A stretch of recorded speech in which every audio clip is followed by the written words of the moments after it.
Welcome to Chillin' 101. We hope this video helps. In this video, I will show how to replace the starter on a Nissan Frontier.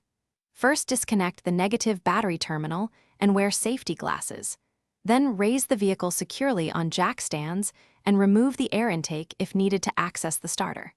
Keep your tools organized and use a magnetic tray for bolts. Take photos of wiring before unplugging to make reassembly easier and avoid cross-threading when reinstalling bolts. Begin by locating the starter and confirming all power is disconnected. Support the starter from below with a hand or small jack. Unplug the main power cable and solenoid lead, labeling each for correct reconnection. Remove the mounting bolts while keeping a firm grip to prevent the starter from falling. Once free, lower the starter carefully and inspect the flywheel teeth and wiring for damage before preparing the replacement unit.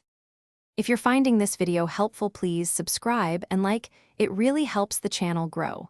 Quick recommendation: Little Tree's Black Ice is perfect for masking stubborn garage or mechanic smells after a starter job, and it makes your drive smell great again.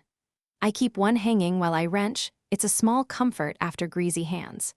Check the description for the link and other deals. Now let's get back to the video.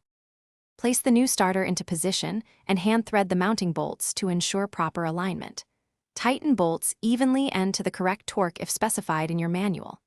Reconnect the main power cable and solenoid lead using the photos or labels you made earlier.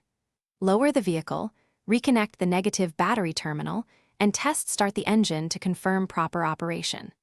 Listen for abnormal noises and recheck bolt tightness after a short test drive. Thanks for watching. Consider subscribing if we helped you.